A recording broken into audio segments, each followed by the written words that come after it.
Welcome to Daily Current Affair. Today is 11th of October 2022. The question is FIH Man Player of the Year किसको मिला है? Felice Albers, Harmanpreet Singh, Savita और PR Sreejesh. So answer is B, that is Harmanpreet Singh. Harmanpreet Singh India hockey के captain भी हैं. उनको FIH man player of the year मिला है. FIH का मतलब है इंटरनेशनल हॉकी फेडरेशन. ठीक है, इन्होंने अवार्ड्स देना स्टार्ट किया है 2022 के लिए. तो उसमें player of the year men में मिला है Harmanpreet Singh for second time. पिछली बार भी इन्हीं को मिला था. Player of the year women में मिला है Felice Albers, she is from Netherland. Goalkeeper of the year PR Sreejesh men में, और goalkeeper of the year women में that is Savita. Both are from India. Who launches made in India Droni camera drone? That is MS Dhoni. So MS Dhoni ने क्या किया है? Made in India ड्रोनी नाम का एक ड्रोन, जो कि एक कैमरा ड्रोन है, उसको उन्होंने क्या किया है? लॉन्च किया है. क्यों लॉन्च किया है? क्योंकि जो MS धोनी है वो ब्रांड एम्बेसडर है. किसके? वो ब्रांड एम्बेसडर है गरुड़ा एयरोस्पेस के. तो गरुड़ा एयरस्पेस ने ड्रोनी नाम का एक कैमरा ड्रोन बनाया है. उसको उन्होंने किससे लॉन्च करवाया है? MS धोनी से. He is the former Indian cricketer Mahendra Singh Dhoni has launched the made in India camera drone that is name as Droni. ठीक है, with advanced feature manufactured by Garuda airspace. Garuda airspace हमारे पास प्राइवेट कंपनी है जो कि बहुत सारे हमारे पास ड्रोन्स वगैरह बनाती है. इलेक्ट्रॉनिक कंपोनेंट्स और इलेक्ट्रॉनिक जो चीज़ें होती हैं उनको भी ये बनाते हैं. ठीक है, द ग्लोबल ड्रोन एक्सपो अभी हो रहा है. दैट इज़ वो कहाँ पे हो रहा है? चेन्नई में हो रहा है. और जो ग्लोबल ड्रोन एक्सपो है वो कौन ऑर्गेनाइज कर रहा है? इंडियन ड्रोन एसोसिएशन ये प्लस गरुड़ा एयरस्पेस, ये दोनों मिलके इसको कर रहे हैं, ऑर्गेनाइज कर रहे हैं. इसमें हमारे पास 1500 पार्टिसिपेंट आ गए हैं फ्रॉम 14th कंट्री. मतलब कि 14 कंट्री से 1500 प्लस पार्टिसिपेंट्स आ रहे हैं जो इसमें पार्टिसिपेट कर रहे हैं. ओवर 28 स्टेट, पूरे इंडिया की 28 स्टेट और यूनियन टेरिटरी जितनी भी है, सारे के सारे इन्वेस्टर्स को अट्रैक्ट करने के लिए, ताकि हम ज़्यादा से ज़्यादा ड्रोन्स में अपनी क्या करें, ज़्यादा से ज़्यादा इसमें रिसर्च एंड डेवलपमेंट करें और ज़्यादा से ज़्यादा इसमें इन्वेस्टर्स आएँ, यूथ एंड स्टेक होल्डर्स आएँ. ठीक है, ताकि हम जो ड्रोन इंडस्ट्री है उसको जो है आगे बढ़ाया जाए. तो ग्लोबल ड्रोन एक्सपो चेन्नई में हो रहा है. उसको कौन करवा रहा है? Indian drone association and Garuda aerospace. और वहाँ पे इन्होंने मेड इन इंडिया ड्रोनी नाम का कैमरा ड्रोन जो लॉन्च किया है, किसके थ्रू करवाया है? MS धोनी ने. So who won World Billiard Championship 150 UP title for the 5th time in Kuala Lumpur? So Kuala Lumpur Malaysia की कैपिटल है. वहाँ पे ये वर्ल्ड बिलियर्ड चैम्पियनशिप हो रहा था. ये जो होती है हमारे पास स्नूकर, जो स्नूकर होते हैं ना, उसी का ये वर्ल्ड बिलियर्ड चैम्पियनशिप होता है. मतलब कि ये वर्ल्ड टाइटल होता है. ठीक है, जो अभी वाला है वो किसने जीता है? उसका नाम है पंकज अडवाणी. पंकज अडवाणी ने लगातार सेकेंड टाइम ये जीता है. और टोटल में इन्होंने 5th टाइम जो है ये टाइटल जीता है वर्ल्ड बिलियर्ड चैम्पियनशिप. उन्होंने किसको हराया है? उन्होंने इंडिया के ही सौरव कोठारी को इसमें हराया है. सो पंकज अडवाणी डिफेंडेड हिज. पिछली बार भी इन्होंने जीता था, इस बार भी इन्होंने ही जीता है पंकज अडवाणी ने world billiard championship 150 UP title for the 5th time, beating Saurav Kothari. Saurav Kothari India के ही है, इनको भी इन्होंने हराया है. कहाँ पे रहा है? दैट इज़ कोलालमपुर, दैट जो कि राजधानी है किसकी? मलेशिया की. तो पंकज लास्ट वर्ल्ड टाइटल, जो वर्ल्ड टाइटल था इनका पिछला इन्होंने जीता है कतर में. जो पिछला वर्ल्ड टाइटल है वो कतर में जीता है, और इस बार इन्होंने कहाँ पे जीता है? Kuala Lumpur, that is capital of Malaysia. Who is the head of commission recently set up to examine the scheduled caste status for converted Dalits? अब यहाँ पे क्या हो रहा है? जिस तरह से हमारे पास दलित्स होते हैं ना, SC कैटेगरी के होते हैं, तो उनको क्या होता है, जो हिंदुइज्म में है, बुद्धिज़्म में है और सिखिज़्म में है, इनमें जो पहले SC होते थे उन्होंने क्या कर दिया? अपना धर्म जो है चेंज कर लिया. ठीक है, उन्होंने अपना धर्म चेंज कर लिया है.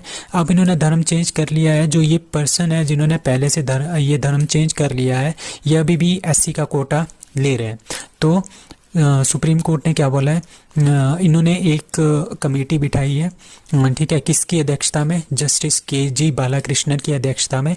उन्होंने ये बोला है कि इनको जो ये हम कोटा दे रहे हैं, जो पहले से कन्वर्ट हो गए हैं, पहले वो एससी थे, उसके बाद उन्होंने कन्वर्ट करके कुछ और धर्म अपना लिया है, अब जो इनको जो एससी कोटा है वो वैसे ही रहना चाहिए या फिर इसको रिमूव कर देना चाहिए। तो इसके ऊपर क्या हो रहा है, एक कमीशन बैठा है, जस्टिस के.जी. बालाकृष्णन इसके हेड है, ठीक है। तो इसमें क्या बोला है, the union government has appointed a commission to consider the possibility of granting SC status to the person who have historically belong to the schedule caste, मतलब कि पहले वो शेड्यूल कास्ट थे but have converted to the religion, मतलब कि अब वो किसी और रिलीजन में कन्वर्ट हो गए हैं अदर देन, मतलब कि हिंदू, बुद्धिज्म और सिखिज्म के अलावा वो किसी और धर्म में वो कन्वर्ट हो गए हैं, ठीक है। The 3 member commission is headed by the किसके, के.जी. बालाकृष्णन इसके हेड होंगे, 3 मेंबर्स कमीशन होगा और 2 साल के अंदर अंदर इनको बोल दिया गया है कि इसकी रिपोर्ट हमें दे दो।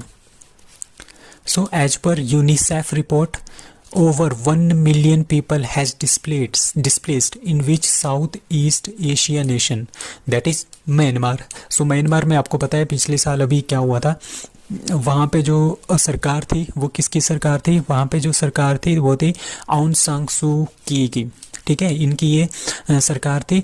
तो इनको क्या कर लिया, यहाँ पे जो मिलिट्री है, मिलिट्री ने इनको क्या कर लिया, इनको दबा दिया, इनको जेल में डाल दिया और मिलिट्री का शासन जो है म्यांमार में स्टार्ट कर दिया। तो इसकी वजह से क्या हो गया, इसकी वजह से कम 1 मिलियन पीपल, कौन सी रिपोर्ट है, United nation children agency UNICEF ने ये रिपोर्ट दी है कि म्यांमार से इस मिलिट्री कू की वजह से क्या हुआ है, 1 मिलियन जो पीपल है, 10 लाख पीपल जो है वो म्यांमार छोड़ के कहाँ पे, साउथ ईस्ट नेशन, मतलब कि इसके जो बाउंड्री वाले इलाके हैं, जैसे इंडिया है, वियतनाम है, थाईलैंड है, लाओस है, कंबोडिया है, चाइना है, ऊपर वाले एरिया में, ठीक है, यहाँ पे ज़्यादा से ज़्यादा, बहुत ही ज़्यादा जो है 10 लाख मिलियन पीपल जो है वो यहाँ से भाग के वहाँ पे चले गए हैं, ठीक है, एज ए रिफ्यूजी। सो किसकी रिपोर्ट है, यूनिसेफ की रिपोर्ट है। ओवर 1 मिलियन पीपल कहाँ से, म्यांमार से भागे हैं मतलब कि डिस्प्लेस हो गए हैं। So Modhera becomes India's first 24/7 solar powered village, belongs to which state, that is Gujarat. So Gujarat का एक विलेज है, वो मोधेरा नाम, उसका नाम है मोधेरा। तो ये इंडिया का सबसे पहला, इंडिया का और गुजरात का ऑटोमेटिकली बन जाएगा और इंडिया का होगा, तो इंडिया का ये फर्स्ट है, सबसे पहला है गांव है जहाँ पे सोलर पावर के थ्रू हम जो है बिजली दे रहे हैं, ठीक है। तो prime minister Narendra Modi has declared Modhera in Gujarat, ठीक है, कौन सी डिस्ट्रिक्ट में आता है, महसाना डिस्ट्रिक्ट में आता है। ये इंडिया का पहला विलेज है जो सोलर पावर के ऊपर डिपेंडेंट है, मतलब कि सोलर पावर से यहाँ पे बिजली आती है। तो ये क्यों किया गया था, क्योंकि यहाँ पे पहले एक क्या था, सन टेम्पल हुआ करता था, तो अब यहाँ पे क्या हो गया है, यहाँ पे इन्होंने क्या कर दिया है, सूर्य मंदिर भी हुआ करता था, तो उनको डेडिकेट करने के लिए उन्होंने क्या कर दिया, पूरे के पूरे गांव को सोलर पावर बेस्ड गांव बना दिया।